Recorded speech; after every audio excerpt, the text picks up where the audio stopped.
अस्सलाम वालेकुम स्टूडेंट। हम लोग अपने लेक्चर को फिर से कंटिन्यू करेंगे और इस टाइम हम लोग का जो लेक्चर चल रहा है वो कम्युनिकेबल डिजीज़ेस और उसके अंडर में जो हम लोग हेडिंग पढ़ रहे हैं रिस्पिरेटरी इन्फेक्शस डिजीज़ हो चुका है।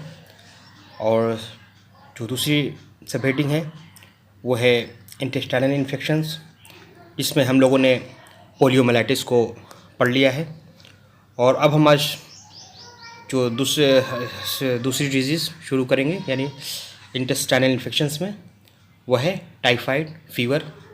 जिसको कि हुम्मे मेवी भी कहते हैं या हुम्मे तैफूदिया। ठीक है, टाइफाइड फीवर से बने हुम्मे तैफूदिया भी कहते हैं इसे, या इसे तैफूदस भी कहते हैं। और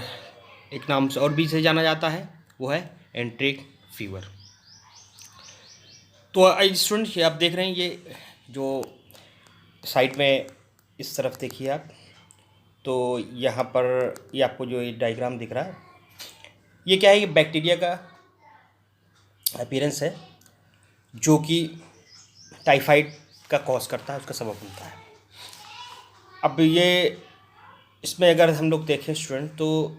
ये इसका जो है फ्लैजिला है और ये इसका न्यूक्लियस है और ये साइटोप्लाज्म है और ये सेल वॉल है इस बैक्टीरिया की। तो यानी ये बैक्टीरिया का एक स्ट्रक्चर है स्टूडेंट। बताना ये है कि ये जो है बीमारी का है बैक्टीरियल डिजीज़ है ना, और इंटेस्टाइन के इन्फेक्शंस के अंडर में ये आती है। तो आइए स्टूडेंट हम जान लेते हैं असल ये है क्या है। कह रहे कि टाइफाइड फीवर ये it is an acute infectious disease of the small intestine, यानी हुम्मे तैफूदिया क्या है, ये छोटी आंतों का एक शदीद मुतअद्दी मर्ज है और इस बीमारी का सबब साल्मोनेला टाइफी नाम के बैक्टीरिया होता है। और इसका फैलने का जो तरीका है या जिस ज़रिए से फैलता है या मोड ऑफ इन्फेक्शन क्या है, ये मर्ज़ आलूदा और गंदे पानी या कंटेमिनेटेड फूड और कंटेमिनेटेड सब्जियों के ज़रिए से फैलता है। और इस मर्ज़ में जो अलामात मिलती हैं वो स्टूडेंट इस तरह है कि इस बीमारी में जो अलामत मिलती है वो इस तरह है, यानी ये मर्ज़ जिसको लाहक होता है उस मरीज़ को कंटिन्यूस फीवर होता है और ये बुखार लंबे मुद्दत तक रहेगा। और फिर उसमें प्रोड्रोमल सिम्टम की भी अलामत मिलेगी और उसके प्रोड्रोमल सिम्टम में जो अलामत मिलेगी उसमें क्या है स्टूडेंट, जैसे कि सर दर्द होगा, बदन दर्द होगा, बेचैनी, घबराहट, भूख की कमी वगैरह। ये सब की हम लोग आगे तफसील से हम लोग पढ़ेंगे। ये तो बस जस्ट एक इंट्रोडक्शन था स्टूडेंट, है ना, कि ये एंट्रिक फीवर है क्या और इसमें ये किसके ज़रिए से फैलता है और इसकी अलामत क्या है। तो स्टूडेंट ये आप ये कीवर्ड्स इतना याद रखिए कि जब भी हम कोई डिजीज़ शुरू करें या लिखें, है ना, तो अपने जहन में हम ये खाका बना लें कि ये किस सिस्टम से रिलेटेड है और ये वायरस से फैलती है या बैक्टीरिया से फैलती है या प्रोटोजोआ से फैलती है। ठीक है, ये सब चीज़ के खाका बना लिए। तो जैसे अभी हम टाइफाइड को देखा, अब हम लोग मान लीजिए क्या किए, ये एक्यूट इन्फेक्शस डिजीज़ है और इसी किसके ज़रिए फ़ैलती है, साल्मोनेला टाइफी के ज़रिए से फैलती है, बैक्टीरियल डिजीज़ है। अब जाहिर सी बात है कि अब फिर ये किसके ज़रिए से फैलती है, यानी कि इसका मोड ऑफ इन्फेक्शन क्या है, यही कि खाने पीने की चीज़ें जो आलूदा हो, कंटेमिनेटेड हो, गंदी चीज़ें, है ना, चीज़ें हो जो खाने पीने की चीज़ में शामिल हो गई हो, उनके ज़रिए से फैलती है। अब ये तीन चीज़ आपने जान ली। अब चौथी चीज़ क्या है, अब उसकी अलामत पे आ जाइए। ठीक है, उसमें अलामत क्या मिलेगी, तो उसमें, है ना, उसको बता दीजिए आप। तो यानी कि आपका इंट्रोडक्शन का जो पार्ट होगा फर्स्ट, यानी आप जो ब्रीफ करने जा रहे हैं, आगे आप जिस पर डिटेल बात करेंगे, ठीक है ना। जैसे आप जानते हैं ना कि जब पिक्चर वगैरह जो फिल्म होती है उसमें दिखाते हैं क्या है कि मतलब जो एंड का पार्ट होता है वही स्टार्ट में दिखाते हैं, थोड़ा सा दिखाते हैं, क्यों कि अब इसी पे ही पूरी फिल्म क्या होगी वो मूव करेगी। तो ऐसे ही क्या कि हर चीज़ का पैटर्न, है ना, पढ़ने का हम इसको समझ लें तो हमें हर चीज़ को कैप्चर करने में, उसे गैस करने में, है ना, एब्जॉर्ब करने में हमें दिक्कत नहीं होगी। यानी कि एक डिजीज़ को आप जान लीजिए, उसके मोटी मोटी हेडिंग जान लीजिए, फिर उसके बाद अपने जहन से लगाइए कि इसमें क्या क्या होता है, कैसे फैलता है, इसकी अलामत क्या है। ठीक है स्टूडेंट, तो ये वो क्या इंट्रोडक्टरी पार्ट में आपके आ जाएगा। तो आपका क्या है, खाका जहन बन गया और आपने इसको जहन में अपना ब्रीफ कर लिया। अब उसकी आप डिटेल पढ़िए या उसके बाद में हम उसका लिखना शुरू कर देते हैं। ठीक है स्टूडेंट, तो ये बात थी। अब आइए इसकी बात करते हैं प्रॉब्लम स्टेटमेंट की। जैसे अगर आलमी सतह पर या दुनिया में तौर पे देखा जाए तो ये सभी जगहों पर ये कॉमन बीमारी है, सभी जगह पे ये होती है। लेकिन कह रहे हैं स्टूडेंट कि ये उन जगहों पे नहीं होती जहाँ पर अब क्या के तरक्की याफ्ता ममालिक हैं, यानी डेवलप्ड कंट्रीज हैं। अब वहाँ पे नहीं होता क्योंकि वहाँ पे इनको जो सैनिटेशन का स्टैंडर्ड है ठीक है। और रहने का तौर तरीका है वो क्या है, अब बहुत एडवांस स्टेज में हो चुका है, इसलिए और जो जिस जगह पर ये होगा वहाँ पर ये बीमारी नहीं होगी। अगर इसके एस्पेक्ट हम इंडिया की बात करें तो चूँकि जानते हैं ये डेवलपिंग कंट्रीज़ में के अंदर आता है, तरक्की पजीर ममालिक के झैल में हिंदुस्तान आता है। तो जाहिर सी बात है यहाँ की प्रॉब्लम है, तो यहाँ पर ये एक वबाई शक्ल में मौजूद रहता है। और कभी कभी इसका जब वबा फूलता फैलता है तो वो आम हर जगह पे फिर से या हिंदुस्तानी जो लोग होते हैं वो मुतासिर होते हैं। तो यानी क्या है कि वर्ल्ड में जहाँ तरक्की याफ्ता लोग हैं वहाँ पे तो ये बीमारी नहीं होगी, वहाँ तो ये ख़त्म हो जाएगी। ठीक, ख़त्म हो चुकी है, बहुत कम इसका मिलता है वो इस बीमारी का, ठीक है, ऑकरेंस। लेकिन हिंदुस्तान में जैसे ममालिक जो गरीब ममालिक हैं वहाँ पर इसकी अभी भी क्या है एपिडेमिक तौर पे या इंडेमिक तौर पे ये मौजूद होते हैं। फिर जो है जब कभी ऐसे फेवरेबल कंडीशन होती है तो ये एपिडेमिक की शक्ल इख्तियार कर लेते हैं। ठीक है स्टूडेंट, तो ये हो गया इसके प्रॉब्लम स्टेटमेंट के। अब इसकी हम एपिडेमिकल ट्रीटमेंट की बात करें स्टूडेंट, जिससे हमने बताया कि ये जो फैलता है वो किसके ज़रिए से फैलता है, साल्मोनेला टाइफी है ना। और इसके 3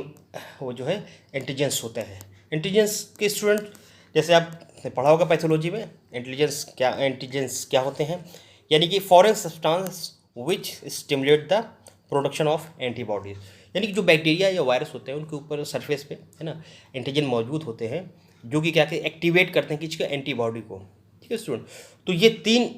एंटीजन इनके ऊपर होते हैं, ओ एंटीजन और दूसरा एच एंटीजन एंड तीसरा है V1 एंटीजन, यानी कि एक बैक्टीरिया के सरफेस पे 3 एंटीजन पाए जाते हैं।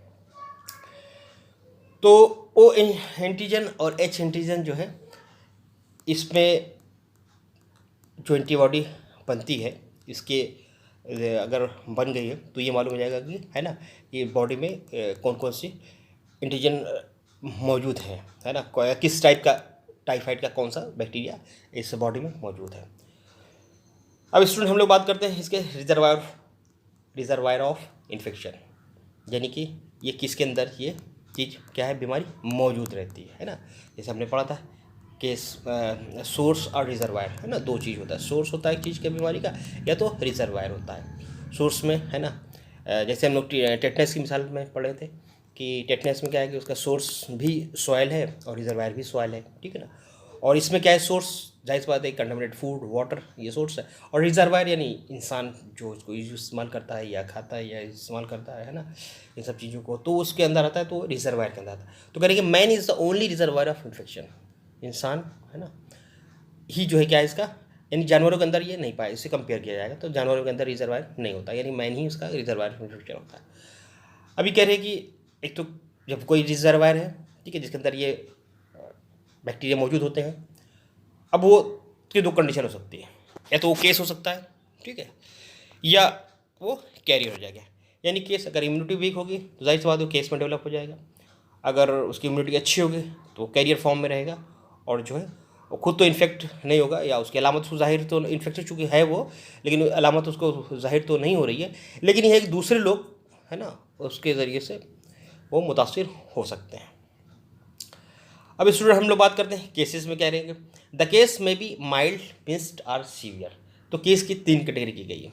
यानी कि माइल्ड केस भी हो सकता है, यानी किसी को टाइफाइड हुआ बहुत ज़्यादा सीवियर उसमें फॉर्म में नहीं गया और उसको फिर उसने दवा वगैरह इलाज कराई और उसका वो ठीक हो गया, या मिक्स्ड केस हो गया। मिक्स्ड केस हुआ यानी कि कुछ दिन दवा खाया उसने फिर छोड़ दिया, फिर वो केस क्या मिक्स्ड हो गया, ठीक है। तो एक वो भी केस में रहेगा, यानी कि मिस केस इसलिए कह रहे हैं कि स्टूडेंट की अगर इसका जो मुतासिरा मरीज़ है अगर उसको टाइफाइड जो बैक्टीरिया है अगर उसके बॉडी में उस या उसका वो इन्फेक्टेड है तो वो काफ़ी देर तक उसके बॉडी में मौजूद रहता है और वो दूसरे को है ना इन्फेक्ट कर सकता है और दूसरे तक है ना तादिया का सबब बन सकता है। इस वजह से इसको इम्पोर्टेंस दी गई कि माइल्ड मिस और सीवियर केसेस के कैटेगरी में इसे रखा गया है। और कह रहे हैं कि a carrier is infectious as long as basically appear in stools और यूरिन, कि लॉन्ग ड्यूरेशन तक ये क्या है कि इसका बैक्टीरिया जो है ना वो स्टूल्स में या यूरिन में मौजूद रहता है। इस वजह से इससे जो है ये कहा जाता है कि ये उसकी अहमियत है, इसकी इम्पोर्टेंस है कि जानना कि मतलब ये केस क्या था, कि वो माइल्ड था या मिस्ड केस था या कि क्रोनिक केस था, ठीक है ना, या सीवियर केस था। अब स्टूडेंट बात करते हैं कैरियर्स की। कैरियर किस है ना, केस कैरियर दो कैटेगरी पढ़ा था आपने, सोर्स रिजर्वायर के अंडर में दो हेडिंग और सब हेडिंग क्या थी उसमें, केस और कैरियर। केस जैसे मेरे को साइंस सिम्टम मिल रही, अलामत मिल रही, ठीक है ना। कैरियर क्या, जो कि इन्फेक्शन को क्या शेड करता है लेकिन उसके अंदर क्या अलामत जाहिर नहीं होती है। अब द कैरियर में भी टेम्परेरी कैरियर होता है, जैसे इंक्यूबेटरी, कैन्वलसेंट, क्रोनिक। यानी कि टेम्परेरी कैरियर में तीन चीज़ें आ जाएंगी, क्या इंक्यूबेटरी हो सकता है, वो कैन्वलसेंट हो सकता है, या क्रोनिक कैरियर। अब इसकी भी एक दो लाइन में हम लोग देते हैं स्टूडेंट्स। कैन्वलसेंट होता है जिसको बीमारी हो चुकी हो, ठीक है ना, या नहीं भी हुई हो, या थोड़ा बहुत उसके माइल्ड उसकी बीमारी हुई हो, ठीक है, सिम्टम आए हो, उसके बाद फिर वो क्या हो, फिर वो ठीक हो गया हो, तो वो किस में, कन्वलसेंट में आएगा। तो लेकिन कैलकुलेट के कैरियर क्या करें कि excrete the bacilli for 6 to 8 weeks. ये क्या करता है कि 150 है ना 2 महीने तक क्या करता है, ये कन्वेंशन जो कैरियर होता है वो स्क्रीट करता है ना, बेसिलाई को। फिर उसके बाद आता है स्टूडेंट क्रोनिक कैरियर। ये इंपॉर्टेंट है, याद रखिएगा। इससे पहले हमने बताया था कि क्रोनिक कैरियर की जो एग्जांपल पढ़ा था हम लोगों ने, तो उसमें हमने बात किया था मैरी मॉलन की, है ना, कि जो एक स्विस कुक थी जो अमेरिका में बस गई थी, और उन्होंने जो है वो तो खुद मतलब इस बीमारी से इन्फेक्ट थी, लेकिन उनमें साइन सिम्टम नहीं जाहिर हो रहा था उस लेडी के अंदर। लेकिन वो जितने लोगों को उन्होंने, है ना, कुक थी चूँकि, तो जाहिर सी बात जितने लोगों को पका कर उन्होंने खाना खिलाया था, ठीक है ना, या जितने लोगों उन्होंने फूड सर्व किया था, तो उन सभी लोगों को क्या हुआ था कि वो बीमारी टाइफाइड की हो गई थी। अब इसके जान लीजिए क्रोनिक कैरियर कहते हैं कि जो more than 1 year after clinical, यानी किसी क्लिनिकल अटैक पड़ा और 1 साल तक जो है क्या करता है वो बैक्टीरिया बेसिलाई जो होते हैं ना, बैक्टीरिया को क्या करता है, स्क्रीट करता है, ठीक है ना, उसे क्रोनिक कैरियर कहते हैं। और कह रहे हैं कि ये क्रोनिक कैरियर मोस्टली किस जगह पर होता है स्टूडेंट, ये गॉल ब्लैडर में और बैलियरी ट्रैक्ट में, यहाँ पर ये लॉज करता है। अभी जब इसकी पैथोलॉजी हम बताएंगे तो वहाँ पर आपको इसको आसानी जान लीजिएगा, क्योंकि ये सिस्टमिक इन्फेक्शन में तो नहीं है, लोकल इन्फेक्शन में आता है। अरे इंटेस्टीन की जो छोटी अभी आपने पढ़ाई था, इट इज़ एन एक्यूट, है ना, इन्फेक्शंस ऑफ स्मॉल इंटेस्टाइन भी होता है। पहले तो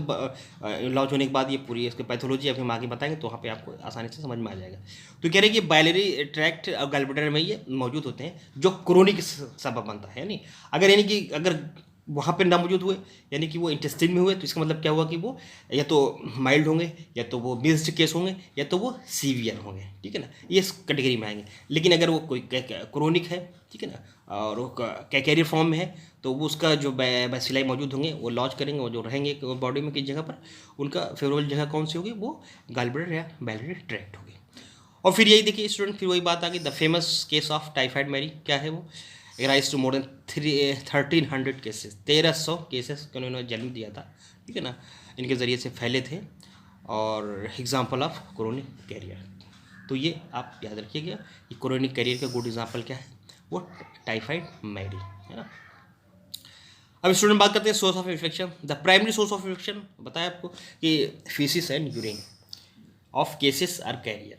ठीक है ना, जो जिसको केस है या कैरियर है उसका जो फीसिस होगा या यूरिन होगा, ठीक है ना, उसके अंदर चूंकि बैसिलाई मौजूद होते हैं, इसलिए वो क्या है, वही सोर्स ऑफ इन्फेक्शन होगा। The secondary source contaminated water, food, finger and flies. इसको आप इस तरह समझते स्टूडेंट कि वो किस तरह से सोर्स ऑफ इन्फेक्शन बन रहा है। जैसे मान लीजिए खेतों गर्मी से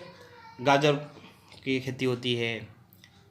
या तरबूज, खरबूज, ये सब क्या खेतों में उगते हैं, है ना। अब कोई आदमी है जो फ्रेश होने के लिए चला गया वहाँ, और वो खेत में फ्रेश हुआ, और उसने जो है उसको इसका इन्फेक्शन मौजूद था उसकी बॉडी में, तो अब किसी ने उसके फूड को इस्तेमाल किया,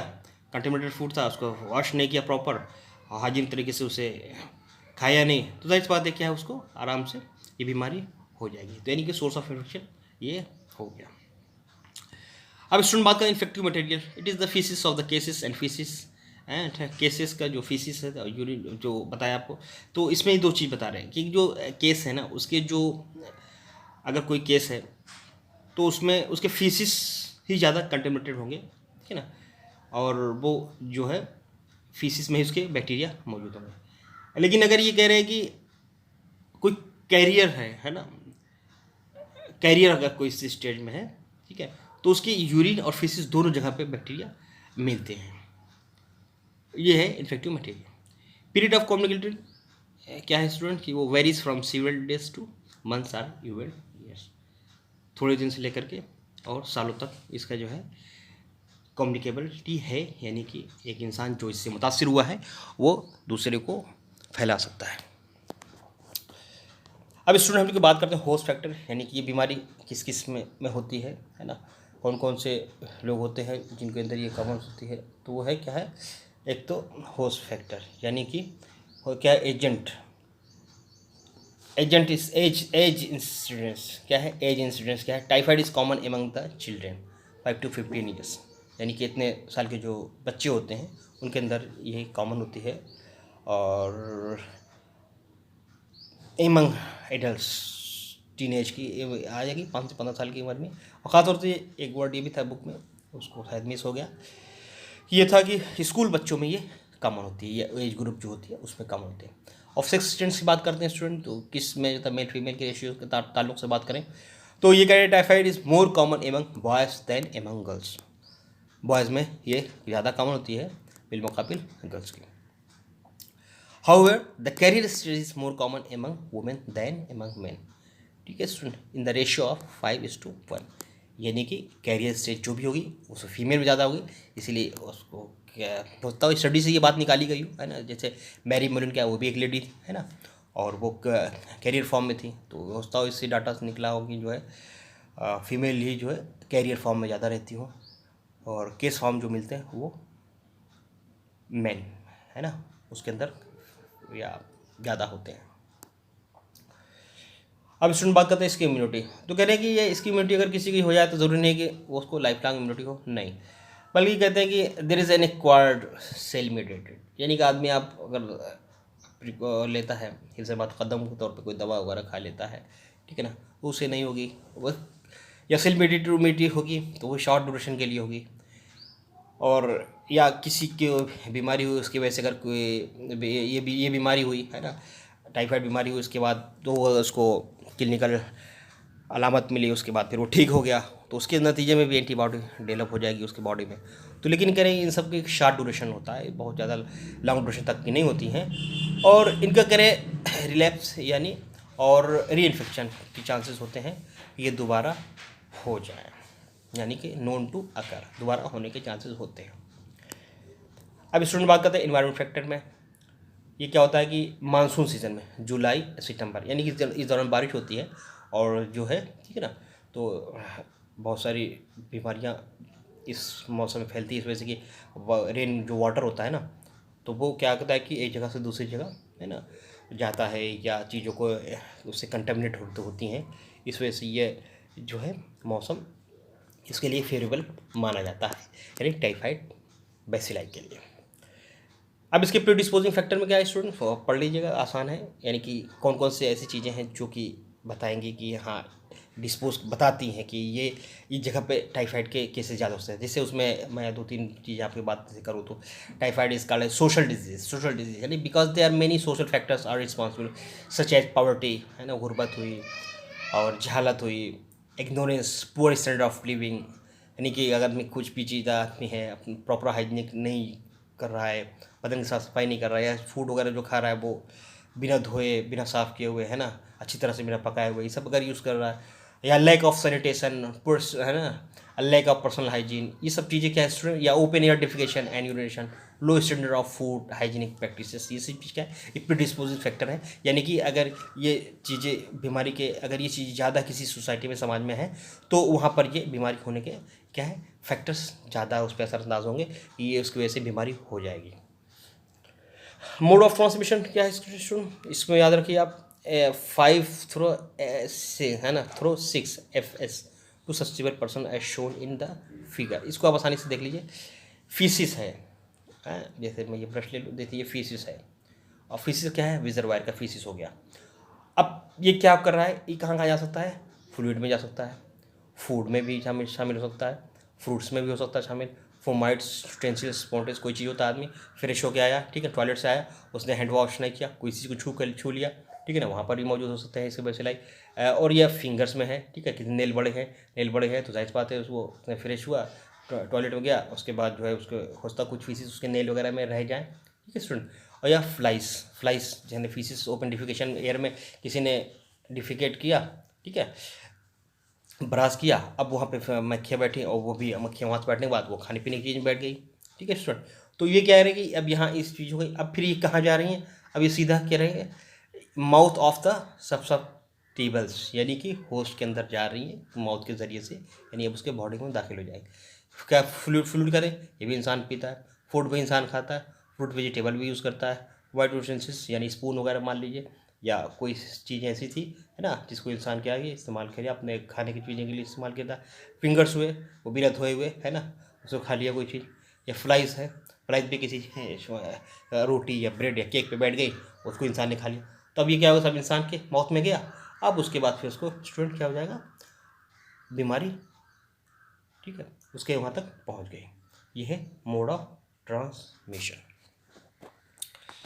the typhoid is mainly transmitted through faecal, ठीक है स्टूडेंट, करके माउथ के थ्रू फैलती है। कंट्रीब्यूशन ऑफ वाटर, जो सारी बात चल रही है अब तक, थ्रू हाउस फ्लाइज, कुछ चीज़ को आप पढ़ लीजिएगा, आसान है, मैंने बता दिया है। ज़्यादा स्टूडेंट हर बार आप पढ़ेंगे तो जाहिर सी बात है कि हम एक आपको ब्रीफ कर दे रहा हूँ, आप इसको नोट बढ़ाते हुए रहिए तो आपको ध्यान में आ जाएगा, क्योंकि वीडियो थोड़ा लंबा हो जाती है और इसलिए हम इसको शॉर्ट करेंगे। पैथोलॉजी एंड पैथोजेनेसिस में है ऐसे स्टूडेंट की मान कीजिए, ये चलिए मैं आपको बता देता हूँ। इसमें क्या कहते हैं कि जब इंसान के अभी अब देख रहे थे कैसे आपके वो बॉडी माउथ के थ्रू जो है आंतों में जाता है, ठीक है, उसके बाद जब ये आंत के अंदर जाता है, having entered the body through the mouth, ठीक है, माउथ के जरिए है ना, मुंह के जरिए से वो दाखिल हुआ जिसमें के अंदर, तो फिर क्या करें, इसके पैथोजन जो है वो ब्लड के अंदर आते हैं, ब्लड के अंदर आने के बाद फिर जो है रेटिकुलर एंडोथेलियल सेल्स जो होता है वहाँ पे ये मल्टीप्लाई होते हैं, और उसके बाद फिर ये बस्ट होते हैं, रप्चर होते हैं, फिर उसके बाद ये पूरी तरह से सर्कुलेशन में आ जाते हैं, है ना, और उसके नतीजे में बैक्टीरिया हो जाता है, यानी खून में बैक्टीरिया का मौजूदगी हो जाएगी, और ये पूरा 1 वीक तक ये क्या करते हैं, सर्कुलेट करते हैं बॉडी में। फिर उसके बाद आने के बाद ये क्या कहते हैं, ये कहाँ पे लॉज होते हैं स्टूडेंट, ये mainly in the pair patches of the allium, allium है ना, कि वहाँ जो पेयर पैचेस होते हैं यानी कि लिम्फाइड जो टिश्यूज़ होते हैं एलियम के, स्मॉल इंटेस्टाइन के, वहाँ ये इनकी फेवरेबल जगह होती है, वहाँ पे ये उसके बाद लॉज कर जाते हैं, और they long in the spleen and glands, फिर वहाँ से ये लॉज होने के बाद फिर ये ट्रेवल करते हैं और स्प्लीन और गलब्लैडर में भी वहाँ पर अपना ठिकाना या बहने की जगह बना लेते हैं। However in tissue other organ में be affected and may result in complication, अगर कोई टिश्यूज़ अगर ऐसे मुतासर होता है, जैसे मिसाल के तौर पर अगर लंग ड्यूरेशन तक ये मौजूद रहा और किसी ने इसका इलाज नहीं कराया स्टूडेंट, तो याद रखिए कि उसके क्या होगा, जो कॉम्प्लिकेशंस होते हैं वो परफोरेशन, ठीक है ना, यानी कि उसके इंटेस्टिन जो स्मॉल इंटेस्टिन है वो क्या होगा, बस्ट हो जाएगी, उसमें एक सुराख हो जाएगा, है ना, परफोरेशन हो जाएगा, फिर धीरे जब जाहिर बात है जब परफोरेशन हो जाएगा तो सारे मवाद जो होंगे वो खारिज होकर बदन के और हिस्सों में जाएंगे, ठीक है ना, तो जाहिर बात इंसान क्या होगा, इससे मुतासर होगा और उसकी मौत तक की हालत पहुंच जाएगी अगर वो इलाज अपना नहीं कराए तो, क्योंकि इसका इलाज मौजूद है, यानी एंटीबायोटिक्स लेने से, है ना, इसका जो केस है वो क्या होता है, रिकवर हो जाता है student. Incubation period 10 to 14 days होता है, और शॉर्ट भी हो सकता है 3 days, या बहुत लंबा भी हो सकता है ना, 3 weeks तक जा सकता है। ये कहता है कि कितना डोज कितना अमाउंट में, है ना, बैसिलाई, अगर थोड़ा सा इंसान ने बैसिलाइज का उसका इन्फेक्शन हुआ है या जो उसने इंजेस्ट किया है डोज वो कम है, तो जाहिर सी बात उसको कम इन्फेक्शन होगा, ज़्यादा मकदार में अगर उसने इंजेस्ट कर लिया तो उसी हिसाब से उसको उसकी सीवियरिटी होगी इन्फेक्शन की। अब क्लिनिकल फीचर की बात करें स्टूडेंट, तो अभी जैसे सारी बातों पे पहुंच चुकी थी, आपसे बताया था, है ना स्टूडेंट, इसमें क्या क्या अलामत मिलती है, तो अब इसको 3 स्टेज में डिवाइड किया गया है, फर्स्ट वीक और उसके बाद सेकेंड वीक और थर्ड वीक। ये थोड़ा इंपॉर्टेंट है स्टूडेंट, हम लोग इसको थोड़ा सा रुक करके समझने की कोशिश करते हैं। Clinical feature, during the first week of illness there is gradual onset of fever, ठीक है, जो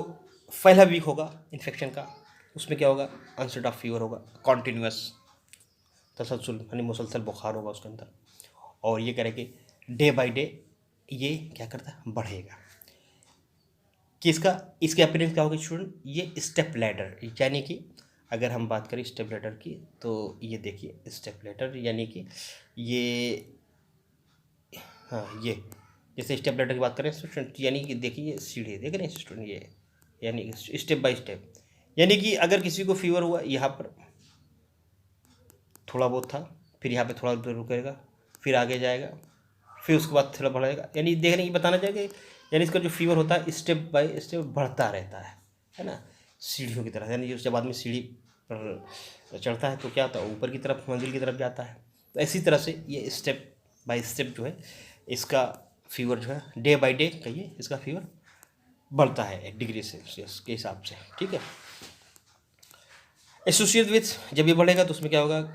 पेशेंट को उसमें चिल्स होगी और प्रोड्रोमल सिम्टम उसमें जैसे मिलेंगे, उसमें क्या है, उसको हेडेक होगा, बॉडी उसका पूरा बदन दर्द करेगा और मैलेस यानी बेचैनी, भूख की कमी होगी, जोड़ों में दर्द होगा और कुछ लोग को ओकेजनल क्या कभी वोमिटिंग भी हो सकती है। और फिर करेंगे बुखार जो है का जो रेंज जाएगा वो 38 डिग्री से 40 डिग्री सेल्सियस तक बुखार होता है। Often there will be dry cough, कभी कभी कुछ लोगों में ड्राई कफ की भी अलामत मिलती है। तो स्टूडेंट्स यहाँ से अगर हम देखें तो ये इंक्यूबेशन पीरियड था, यहाँ पर अभी इंसान को फीवर आया था, ठीक है, 98.4 फ़ारेनहाइट। उसके बाद इन्वेजिव फेज है। अब यहाँ पे स्टेप बाय स्टेप क्या है कि 104 तक अगर ये आ गया, अब ये देख रहे हैं 104 तक अगर ये फीवर आ गया, अब यहाँ से क्या करेगा, वो एक सबसाइड रहेगा यानी status period, constant typhoid state, diarrhoea, इस स्टेज पे यानी सेकंड स्टेज में क्या होगा, अब नेक्स्ट हम लोग पढ़ेंगे तो यही स्टेज है, सेकंड स्टेज ये है। तो यहाँ पर क्या होगा, फिर उसको कौन सी अलामत मिलेगी हम उसको देखते हैं सर। टेम्परेचर रिचेस इन प्लेटो, ठीक है, 104 फ़ारेनहाइट, ठीक है स्टूडेंट, यहाँ से 104 तक पहुँच गया है, मान लीजिए यहाँ तक। अब कह रहे हैं कि स्किन इज़ ड्राई, इस कंडीशन में क्या होगा, सेकंड वीक में क्या होगा, एंड स्किन ड्राई हो जाएगी और हॉट होगी, ठीक है, skin is dry and hot, tongue is coated, patient look tired, abdomen is distended, और उसका अगर पाल्पेट करेंगे स्प्लेन तो वो भी क्या होगा, लार्ज होगा और सॉफ्ट होगा, tenderness in right iliac fossa. अब ये करें स्टूडेंट रिलेटिव ब्रेडिकार्डिया, ये बहुत इंपॉर्टेंट है टाइफाइड फीवर में, याद रखिए स्टूडेंट, हम लोग इसकी बात करते हैं रिलेटिव ब्रेडिकार्डिया क्या होता है, यानी कि पल्स रेट क्या कम हो जाए, इसमें हम कहते हैं इसमें रिलेटिव ब्रेडिकार्डिया, यानी कि, और अगर हम लोग बात करें जनरल बात करें तो जनरल बात करें कि ये है कि जो फीवर किसी को अगर होता है स्टूडेंट, ठीक है ना, जो बॉडी टेम्परेचर नॉर्मल से फीवर होता है, जैसे मान लीजिए किसी को 30 डिग्री सेल्सियस हो गया, ठीक है स्टूडेंट, अब अगर किसी को बॉडी टेम्परेचर बढ़ा तो 10 पल्स है ना, 10 उसकी जो है हार्ट रेट क्या हो गया, वो क्या करिए बीट, हार्ट बीट है ना क्या, वो बढ़ जाएगी, यानी कि अगर 30 से मुझे बॉडी टेम्परेचर नॉर्मल होता है, अब किसी को 38 हो गया, अब जाहिर बात है कि पल्स रेट कितना होता है, स्टूडेंट नॉर्मल 72 होता है, अब किसी को 38 हो गया, अब 38 हो गया तो जाहिर सी बात है कि उसमें क्या हो गया, 10 बढ़ जाएगा, यानी कि उसका टेम्परेचर 38 हुआ, अब उसमें जो नॉर्मल हार्ट रेट कितना है 72 है, अब उसमें 10 ऐड कर दिया यानी 82 हो जाएगा। तो क्या हुआ, ये एक पैटर्न है जो फीवर होने के बाद क्या है कि उसका हार्ट बीट भी बढ़ जाती है, 10 पल्स रेट, ठीक है, हिसाब से वो बढ़ती है। लेकिन कह रहे कि स्टूडेंट इसके अंदर ऐसा नहीं होता, ये रिलेटिव ब्रेडिकार्डिया यानी इसके अंदर ऐसा नहीं होता, यानी अगर टेम्परेचर बढ़ेगा तो ज़रूरी नहीं है कि वो क्या हो कि उसका पल्स रेट बढ़े, नहीं, वो क्या पे घटेगा भी नहीं इतना कि मतलब ये कि बढ़ेगा नहीं, ठीक है ना, इस मामले में रिलेशन में आता है। तो ये इसका मतलब एक इसका डायग्नोसिस करने का है ना, टाइफाइड का ये एक टूल है, यानी रिलेटिव ब्रेडिकार्डिया का इसके अंदर साइंस और सिम्टम मिलता है, ठीक है स्टूडेंट। आई होप कि आपको समझ में आ गया होगा, ना आया तो आप मुझे कमेंट बॉक्स में करिएगा तो मैं आपको और इसके बारे में बता दूंगा। और कह रहे फिर कह रहे कि जो अपेरेंस जो रैशेस इसमें कहते हैं मोती छर्रा भी इसे कहते हैं, वहाँ पे छूट गए स्टूडेंट, आप वहाँ पे बढ़ा दीजिएगा जहाँ पे मैंने लिखा था हुम तैफूदिया तैफूदस है ना, हुम में भी वहाँ पे आप मोती झर्रा भी बढ़ा लीजिएगा, है ना, इसको मोती झर्रा भी कहते हैं, यानी कि जो वाइट स्किन जिन लोगों की होगी उनको जो है रैशेस भी मिल सकते हैं, है ना, रोज़ स्पॉट्स मिल सकते हैं रेड कलर के। ये हो गया स्टूडेंट इसका जो है सेकंड में। अब थर्ड स्क्रीन बात करें तो the patient have sign of toxic, अगर ये कब कर रहे हैं स्टूडेंट, यानी कि मौजूद है, यानी कि अभी यहाँ पे वो ट्रीटमेंट करा ही नहीं रहा है, ठीक है, आप ये सुने फर्स्ट स्टेप में होता है, सेकंड स्टेप में ये हुआ, थर्ड स्टेप में क्या क्या होगा, ठीक है स्टूडेंट। तो थर्ड स्टेप में क्या होगा कि toxaemias such as very high temperature, अब यहाँ से क्या होगा कि बॉडी में क्या होगा, पूरे ब्लड में क्या होगा, जाहिर बात है वो सब्सक्राइब किए हुए तो उनके रिफ्लेक्शन पूरे बॉडी में मौजूद है, अब वो उनके उसकी वजह से क्या टॉक्सिमिया, ब्लड में क्या होगा टॉक्सिक मैटर्स है ना, ब्लड में ज़्यादा हो जाएंगे, उसकी वजह से टेम्परेचर बढ़ जाएगा, रैपिड थ्रेटी पल्स बहुत तेज़ी से है ना, रैपिड धागे नुमा जो पल्स उसकी चलेगी, और मेंटली फिर वो जो पेशेंट होगा जिसने इलाज नहीं कराया अपना और वो इसी से सफ़र कर रहा है तो उसको क्या मेंटली डल होगा, डिलीसेंस होगा है ना, टेलेरियस ऐसे स्लीपी, यहाँ पे डबल एस हो गया स्टूडेंट, इसको एक बार हटा दीजिएगा, मिस टाइपिंग हो गई है। वो स्लीपी हो गया, कन्फ्यूज होगा। टास्क इरिटेबिलिटी, वो बात भी करेगा तो वो मतलब रिलेवेंट बात करेगा, है ना, ईरान तुरान की बात करेगा। और टॉक्सिक फेस होगा, लेटेस्ट बिकम स्टूपर्ड, फिर वो बिल्कुल वो हो जाएगा, बेवकूफ़ सा, पागल सा, निहत्था हो जाएगा, है ना, उसको कुछ नहीं मालूम होगा। फिर डेवलप कोमा एंड डाइज, फिर वो कोमा में चला जाएगा और उसकी मौत हो जाएगी अगर उसने क्या किया, इलाज नहीं कराया तो। यानी कि ये मान के अब ये समझ में आ गया क्या, कि यानी टाइफाइड एक ऐसी बैक्टीरिया की डिजीज़ है कि जो कि इस तरह से इंसान को ख़त्म कर दिया, अगर इंसान इसको इलाज ना कराए तो धीरे धीरे क्या आगे उसकी मौत का सबब ये बन सकता है। इसलिए ये माना जाता है कि इसको होने के बाद जो है इंसान बहुत ही एहतियात बरतना चाहिए, या जिसको भी कभी कोई पेशेंट आपके कांटेक्ट में आए तो उसको बहुत ही प्रिकॉशनली मतलब समझाइए कि ये इसका इलाज है और इसका प्रिकॉशन ले तो इंसान ठीक हो जाएगा, अदरवाइज़ इसका जो है इससे वजह से मौत भी वाक़ई हो सकती है। इन्वेस्टिगेशन में क्या करेंगे स्टूडेंट, इसमें during first week of illness blood for culture, first week हुआ। दूसरा क्या है, during second week of illness blood for Widal test, Widal test कराएंगे स्टूडेंट। यानी इसमें क्या होता है कि this is a serological test to detect HNO antibody developed in patient of S typhi and S paratyphi infection. जो Widal test कराते हैं तो उसके अंदर जो बैक्टीरिया का भी बताया 3 टाइप होते हैं, OH एंड VA1। तो ये एंटीबॉडी मौजूद मिलेगी, है ना, जब विडाल टेस्ट कराएंगे तो इससे मालूम हो जाएगा, हाँ ये डायग्नोसिस हो जाएगी कि इस मरीज़ को, है ना, ये टाइफाइड फीवर का इन्फेक्शन है। कॉम्प्लिकेशन की बात करें स्टूडेंट्स, जिससे बात आता है इंटेस्टाइनल हेमरेज हो जाएगा अगर उसने इलाज नहीं कराया, इंटेस्टाइनल परफोरेशन हो जाएगा, ठीक है, उसके इंटेस्टाइन में छेद हो जाएंगे, सुराख हो जाएंगे, निमोनिया एंड ब्रोंकाइटिस की भी शिकायत मिलेगी। फिर इंसेफ्लाइटिस, अभी जैसे स्टूपर वगैरह जो हो रहा है ना धीरे धीरे, तो उसमें क्या होता है, इंसेफ्लाइटिस यानी मेंजीज जो होते हैं ब्रेन की, वो क्या होती है उसमें वो वर्म हो जाता है, इल्तिहाब हो जाता है। ये प्रिवेंशन एंड कंट्रोल की बात करें स्टूडेंट्स, उसमें क्या है, अब जान रहे हैं कि इसमें ये फिकोरल रूट के थ्रू फैलती है और सैनिटेशन इसका मस्ट है, तो प्रिवेंशन भी हम उसी के ही अकॉर्डिंग देखते हैं। The control of elimination of typhoid fever is fail with in the scope of modern public health. यानी कि अब तो इसको एलिमिनेट करना बहुत आसान हो गया, क्योंकि मॉडर्न पब्लिक हेल्थ का सिस्टम ऐसा हो गया कि हर जगह जगह, है ना, वो इसका इंतज़ाम हो गया है, सैनिटेशन नालियाँ सही बना दी गई हैं और सीवेज वगैरह का सिस्टम भी अच्छा है, तो इसलिए इसको कंट्रोल करना आसान हो गया है। There are generally 3 lines of defence against typhoid fever, 3 guideline बनाई गई है इसको ख़त्म करने के लिए। उसमें क्या है कि कंट्रोल ऑफ, नंबर 1 क्या है, कंट्रोल ऑफ रिजर्वायर, दूसरा है control of sanitation and third है इम्यूनाइजेशन। और इसमें वीकेट्स अगर इन तीनों में देखें स्टूडेंट, तो वीकेस्ट लिंक जो है ना, वही है ब्रेक करना होता है, तो वो क्या है, कंट्रोल ऑफ सैनिटेशन। अब जाहिर सी बात, कंट्रोल ऑफ रिजर्वायर से इंसान को जिसको रिजर्वायर है वो इंसान ही, मैन इज ओनली रिजर्वायर। अब जाहिर बात उसे मार तो सकते नहीं, उसे ख़त्म तो कर सकते नहीं, ठीक है ना। तो इसमें वीकेस्ट पॉइंट क्या हुआ स्टूडेंट, तो इम्यूनाइजेशन में भी है बहुत, एक तो उसको वैक्सीन बनाने में इतना डेवलप करने में होता है, फिर उसको वैक्सीन के अलग कॉम्प्लिकेशंस होते हैं, ठीक है ना। तो इसमें वीकेस्ट पॉइंट जो नंबर 2 है यानी कंट्रोल ऑफ सैनिटेशन, ये वीकेस्ट पॉइंट है। अगर इसको ठीक है ब्रेक कर दिया जाए तो स्टूडेंट क्या होगा कि जो ट्रांसमिशन की जो चैन है वो क्या होगी, ब्रेक हो जाएगी और इससे इंसान को बचाया जा सकता है, यानी इसके इन्फेक्शन से बच सकता है, ठीक है। तो इसमें होता है कंट्रोल ऑफ द रिजर्वायर्स। इसमें क्या करें, जैसे अगर किसी है केस है तो उसको क्या करेंगे, अर्ली डायग्नोसिस करेंगे, उसकी नोटिफिकेशन करेंगे, यानी जो हेल्थ की मॉनिटरिंग करने की जो बॉडी होगी, एजेंसीज होगी, उनको बताएंगे, ठीक है, इस एरिया में इस चीज़ के फीवर यानी टाइफाइड के केसेस ज़्यादा मिल रहे हैं, तो क्या क्या वहाँ की टीम आएगी और वहाँ के सर्वे वगैरह करेगी, तो और वहाँ के लोगों को, है ना, अवेयर करेगी कि जो है आप लोग जो है क्या कि साफ़ सफाई पे ध्यान दीजिए, है ना, आपके एरिया में, आपकी आबादी में इस बीमारी का, है ना, क्या है कि बढ़ती जा रही है। और फिर ड्रग्स, अगर हम इसमें कौन कौन इस्तेमाल होती है स्टूडेंट, सिप्रोफ्लॉक्सासिन 50 मिलीग्राम पर केजी इंटू 7 डेज। क्या क्या ड्रग ऑफ चॉइस जो इसके अंदर सिप्रोफ्लॉक्सासिन है, अगर ये किसी को दी जाए, है ना, किसी को इन्फेक्शन हुआ है तो उससे इसको फाका हो जाता है। अगर कह रहे हैं इधर ड्रग ऑफ चॉइस, अगर इसके भी होता है अनकॉम्प्लिकेटेड, कोई कॉम्प्लिकेशन नहीं है तब, लेकिन अगर कह रहे हैं इसके बाद भी अगर वो मौजूद होता है तो कॉलोनियल रेजिस्टेंट चीज़ें हैं, रेजिस्टेंस है, नहीं आराम हो रहा, तो फिर उसे एजिथ्रोमाइसिन 8 मिलीग्राम पर केजी, है ना, बॉडी वेट के हिसाब से 7 दिन तक देंगे, या सेफ्ट्रॉक्सोन 75 मिलीग्राम पर केजी, है ना, इंटू 10 डेज 14 डेज तक इसको चलाएंगे, तो वो उसका है कि वो इसे शाफी हो जाएगा, उसको शेफा मिल जाएगी मरीज़ को।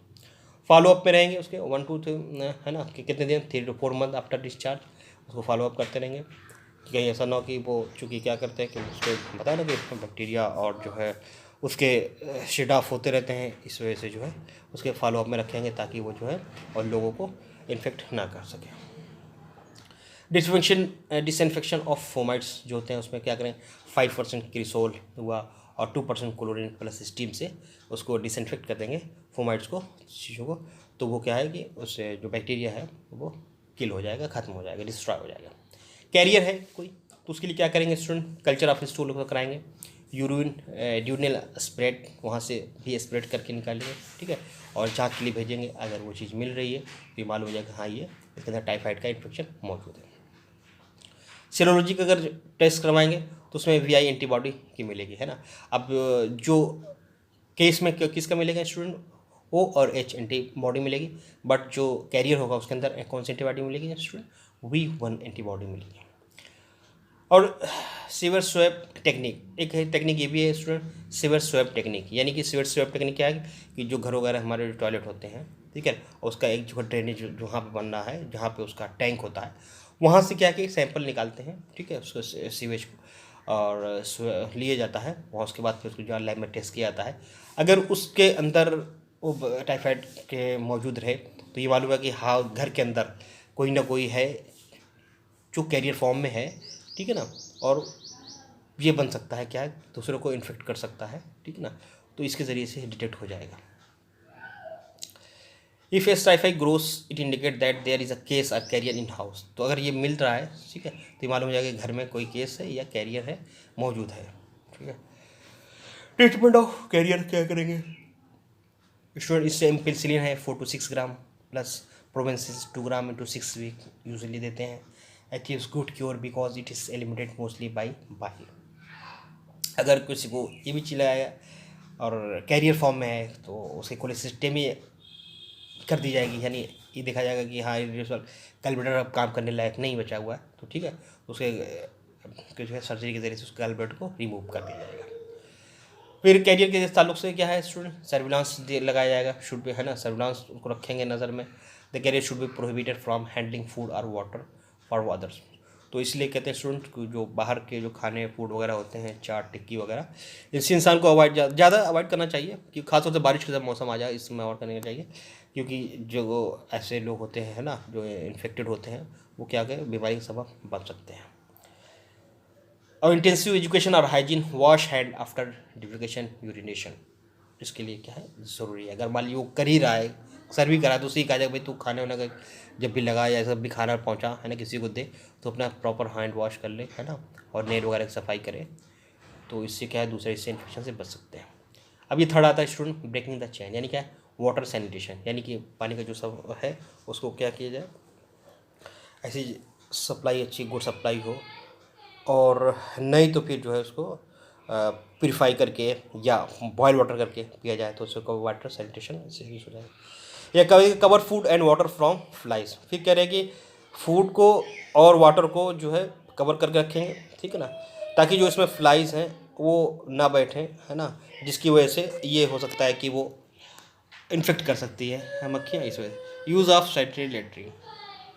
तो जो ओपन एयर डिफिकेशन वगैरह को लोग जाते हैं उनको हम बताएंगे, है ना, अब तो गवर्नमेंट इसके लिए बना ही रही है ना, इज्जत घर वगैरह का यूज़ ऑफ सैनिटरी लैट्रिन सब।